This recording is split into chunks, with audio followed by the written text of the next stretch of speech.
Gaaffii namoonni keessaan hedduu nu gaafatan akkasumas immoo baay'een keessan rakkina kanaaf kan saaxilamaa jirtan akkasumas immoo kanaan duras immoo rakkoo kanaaf saaxilamtanii kan turtan dhimma gogiinsa garaatiin wal qabate.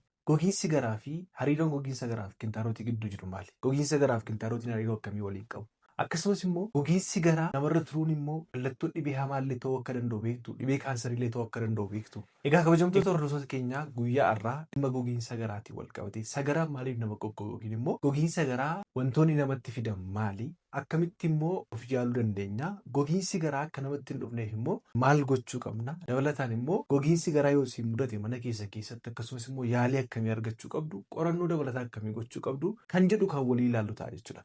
Nagaa koo isin daganne akkam jirtu kabajamtoota hordoftoota keenya kun Dooktar Naaffii Argeetudha. Odeeffannoo fayyaa mana keessan teessanii bilbila keessan qofa fayyadamuun akkasumas immoo TV keessan riimootii keessan irraa barachuudhaan kan ittiin hordoftan sagantaa fayyaa karaa YouTube chaanalii Dooktar Naaffii Argeetuu Ofishaal isin biraan geenyudha.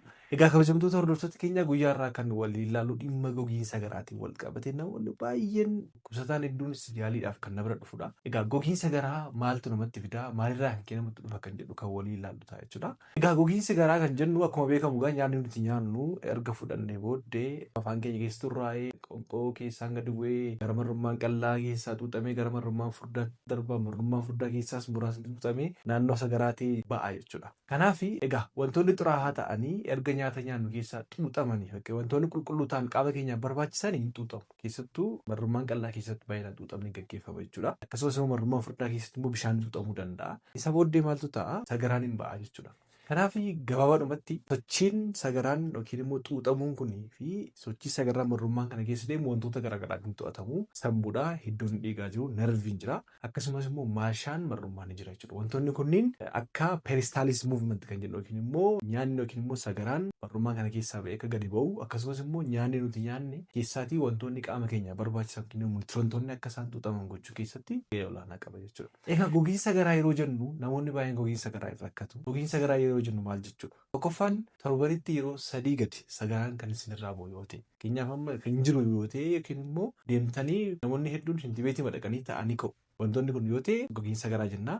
Sagaraan kan kanaan duraarraatii baay'ee jajjabaachuu yoo qabaate. Yeroo hunda fincaanii garmalee ittantu yoo ta'e yookiin immoo ittantanii dadhabdanii isa booda sagaraan jabaa isin keessaa hin ba'a yoo ta'e. Kan biraan immoo wanta akka naannoo sagaraa yookiin naannoo munnee duuduu akka duuduu wayii isinitti dhaga'amu yoo jiraate. Kan biraan immoo sagaraan isin gogurraa kan ka'e ittantanii harkaan keessaa baasuudhaaf yaalutti kan ga'an namoonni baay'een isaanii jiru. Hanga sadarkaa kanaatti illee jira jechuudha. Kun yoo jiraate gogiinsi garaa akka jiraate agarsiisa jechuudha. Gabaabumatti mee gogiinsa garaa maaltu namatti fida kan jennu yoo ilaalle inni jalqabaa wantoota nuti guyyaadhaa guyyaatti goonu gogiinsa garaa nutti fiduu keessatti gahee guddaa qabaatu. Tokkoffaan bishaan gahaa ta'e dhuguu dhiisu. Amma waan salphaa fakkaachuu danda'a. Keessatti waqtii gannaa waqtii diilallaa namoonni baay'een bishaan hin dhugan yookiin immoo bishaan kan dhuganii erga nyaata nyaatanii booddee yookiin immoo erga baay'ee dheebotanii booddee namoonni baay'een kan dhugan. Kanaaf bishaan gahaa yookiin immoo bishaan heddumnaa hin dhugnu taanaan sagaraan baanu goggogee kan inni ba'u gochuu keessatti gahee guddaa qabaata jechuudha. Kanaaf bishaan gahaa dhuguu dhiisuun rakkoo kana nama saaxiluu keessatti gahee guddaa qabaata. Kan biraan immoo namoota keessoon qaama isaanii yookiin immoo keessoon bubboo yookiin munnee isaanii tarsee yookiin immoo yoo citaa qabaate yookiin immoo namoonni baay'een isaanii mallattoo garaagaraa dhukkubbii ta'uu danda'a, dhiiga qabaachuu danda'a. Sababii kana sodaachuurraan kan ka'e sagaraa deemuu dhiisu yookiin immoo mana fincaanii deemuu dhiisu. Yeroo mana fincaanii deemuu dhiisanitti immoo sagaraan achi keessa turuudhaan jajjabaatee akka inni godha jechuudha. Kanaaf kunis akka rakkootti ilaalama jechuudha. Lammaffaan immoo nyaata faayibarii xiqqaa ta'e fayyadamu nyaachuu yookiin nyaata faayibariin isaa gadi bu'aa ta'e nyaachuu. Fakkeenyaaf amma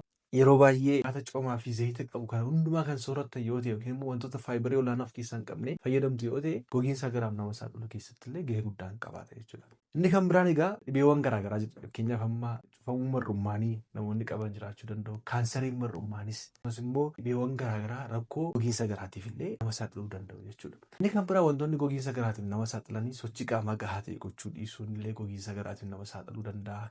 Madaa'uun keessoo marrummaanis yookiin immoo madaa'uun bubbuus immoo gogiinsa garaatiif nama saaxiluu keessatti gahee guddaa qabaata jechuudha. Kanaaf gogiinsi garaa miidhaa akkamii namarraan ga'uu danda'a kan jedhu kaasnee dabarreenya. Gogiinsi garaa yeroo baay'ee miidhaan namarraan ga'uu danda'u keessaa inni tokko rakkoo kintaarotiif nama saaxiluu danda'a. Kanaaf hariiroon gogiinsa garaaf kintaarotii gidduu jiru maal jedhee jalqabatti kan isin gaafadhe. Namni tokko gogiinsa garaa qaba taanaan sagaraan sun akka inni ba'uuf garmalee hittanu yeroo hittantu maal ta'a jechuudha. Kintaarotiin maali? Gabaabumatti kintaarotiin hiddoonni dhiigaa naannoo sagaraa yookiin munnee jiranii dhiigaan garmalee guutamanii yeroo isaatti dhiita'anii gadi dhibbatanii ba'an. Dhiita'uun isaa kun immoo dho'uudhaan dhiiguudhaaf nama saaxiluu danda'a, dhukkubbiidhaaf nama saaxiluu danda'a jechuudha. Kanaaf Wanti pireeshariin dabala namni tokko pireeshariin waan gadi ittanu waan ittanuu fi maal ta'a jechuudha. Hiddoota dhiigaa sun akka isaan dhiibbatanii gadi bu'an gochuudhaaf namni tokko kindaaroodiidhaaf akka inni saaxilamu gochuu keessatti gahee guddaa qaba jechuudha. Kan biraan immoo tarsa'uu keessoo mar'ummaan garagaluu yookiin munna yookiin bubbuudhaaf illee nama saaxiluu danda'a. Komplikeeshinii akkasii namatti fiduu danda'a jechuudha. Kan biraan immoo gogiinsi garaa gosa garaan goggoge kun jajjabaatu kun keessattuu namoota bunii isaanii deeme keessattis ta'e daa'imman keessatti kuufamee mar'ummaan illee akka inni cufamu gochuu danda'a. Mar'ummaan cufamee jennaan immoo maal ta'a jechuudha.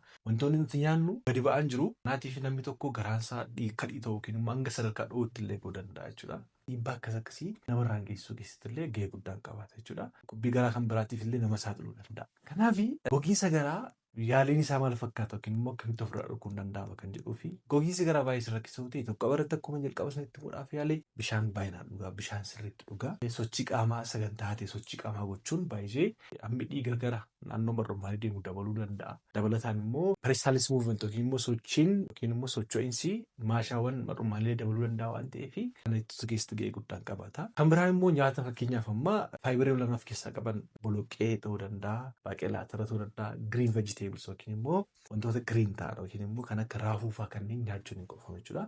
Yeroo baay'ee immoo tokko immoo akka miirri sagaraa fakkeenyaaf amma wanti xuraa'aa bahuudhaaf jedhu miirri sagaraan nama qabu namatti dhaga'amu sana mana fincaanii dhaqu yookiin immoo mana sagaraa dhaquun hin gorfamu jechuudha. Maaliif namni baay'ee isaanii hin qabatu keessattuu dubartoota irratti gogiinsi garaan heddummaata. Qabachuudhaan yookiin immoo yoomma fakkeenyaaf miirri sagaraa mana boolii dhaqi jedhu hin beekama miti namni tokko fakkeenyaaf hamma mana fincaanii yeroo dhufuuf jedhu miira wayiitti dhaga'amee deema. Miirri sun sitti dhaga'amee miira sana dhokfattanii yeroo dheeraa turte yoo ta'e keessaa xuuxamee jabaatee sagaraan sun jabaatee dhiibbaa sirraan ga'uu danda'a jechuudha. Kanaaf wantoota akkasii of eegu. Maaliif even baay'ee gogiinsi garaagaraa yeroo dheeraa namarra tureenyaan hanga sadarkaa buubbuun gadi ba'ee yookiin immoo munneen keessaa gadi ba'ee akka mul'atutti illee gochuu danda'a jechuudha. Yookiin immoo reektaal prolaapsii kan jennu. Kanaaf waan salphaa miti namoonni gogiinsa garaa yeroo dheeraaf sirra ture ilaalamuu qabdu. Dhibee kan biraas ta'uu danda'a. Rakkoo dhibee kan biraas ta'uu danda'a.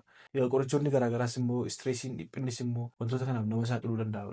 Garuu yeroo dheeraadhaaf yeroo baay'eedhaaf wanti kun sirra ture sirrakkisaa yoo ta'e mana yaalaa dhuftanii ilaalamtanii yaalii barbaachisu argachuun gaariidha. Wantoota sanitti immoo bishaan gahaa dhuguu eksarsaayisii gochuun kana gochuudhaan immoo to'achuun ni danda'ama. Akkuma jalqaba sanitti immoo dhabii yaala immoo egaa kintaarotiin illee sababa gogiinsa garaarraa kan kee namatti dhufuu danda'a. Egaa kintaarotiin nama dhiiguu danda'a. Dhukkubbiin qaama naannoo hudduu munnee keessa nama dhaga'amu dhiigni namarraa dhangala'u. Wantoonni yookiin wanti xiqqaa paayilis fakkaatu wanti xiqqaa gadi baatee munnee keessa yeroo sagaraadhaaf gatteessan gadi ba'ee kan ol deebi'u yookiin immoo harkaan kan ol deebis ta'uus mul'achuu danda'a. Kunillee sababa gogiinsa garaarraan kan ka'e dhufuu danda'a waan ta'eetiif namoonni gogiinsa garaa qabdan yookiin immoo gogiinsi garaa akkasii hin qabnee fi of eeggannoo gochuu qabdan jalqabarraa kan hundumaa eeggachuu qabdu jechuun barbaada. Egaa kabajamtoota hordoftoota keenyaa kun yuutuubii keessaa yuutuubii Dr. Naafii Argeetoo Ofishaallaa hanga xumuraatti waliin turtanii waan hordoftaniif galatoomaa. Namoonni qaamaan dhuftanii yaalamuu barbaadan immoo bakki argama keenya magaalaa Finfinnee Hayaat Daraartuu Addabaabaariitti argamna. Lakkoofsa bilbilaa 9910 20 20 irratti bilbiltanii beellama qabattanii dhuftanii yaalamuu dandeessu. Fayyaan na biraadha.